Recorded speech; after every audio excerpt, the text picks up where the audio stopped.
جو انسان یہ سمجھتا ہے کہ اللہ جو کرتا ہے وہ ہمارے لیے بہتر ہوتا ہے، وہ کمال کا ایمان رکھتا ہے۔ ہر عمل سوچ سمجھ کر کرو، کیونکہ ہر عمل کے اندر اس کا انجام یوں چھپا ہوتا ہے جیسے بیج کے اندر درخت۔ جب تک تمہاری ماں کے ہونٹ تمہارے لیے دعا کے لیے ہل رہے ہیں تو تم دنیا کے امیر ترین انسان ہو۔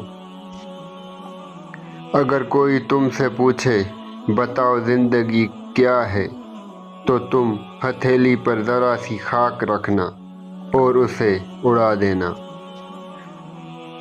یہ دنیا بھی کتنی عجیب ہے، ایماندار کو بے وقوف، بے ایمان کو عقل مند اور بے حیا کو خوبصورت کہتی ہے۔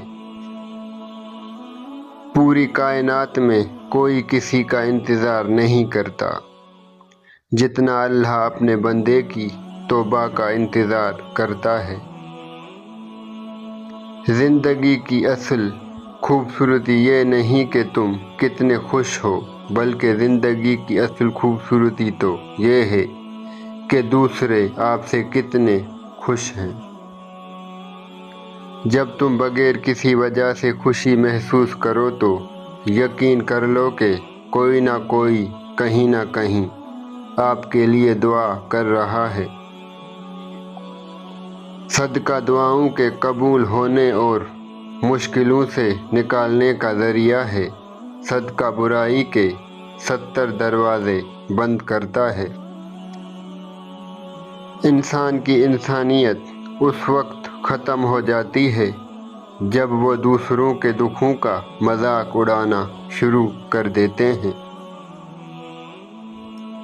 خیال رکھنا تمہاری وجہ سے کسی کی آنکھ نم نہ ہو، کیونکہ تمہیں اسی کے ہر آنسو کا حساب دینا ہے۔ جب دعا کرتے وقت تمہاری آنکھوں سے آنسو آنے لگے تو سمجھ جانا تمہاری دعا بارگاہ الہی میں قبول ہو چکی ہے۔ روتا وہی انسان ہے جس نے رشتہ دل سے نبھایا ہو، ورنہ مطلب کا رشتہ رکھنے والوں کی آنکھوں میں نہ شرم ہوتی ہے نہ پانی۔ انسان کی انسانیت اس وقت ختم ہو جاتی ہے جب وہ دوسروں کے غموں کا مذاق اڑانا شروع کر دیتا ہے۔ ہر اس چیز کو توڑ دو جس کو انسان نے بنایا ہے، لیکن انسان کا دل کبھی مت توڑنا جس کو اللہ نے بنایا ہے۔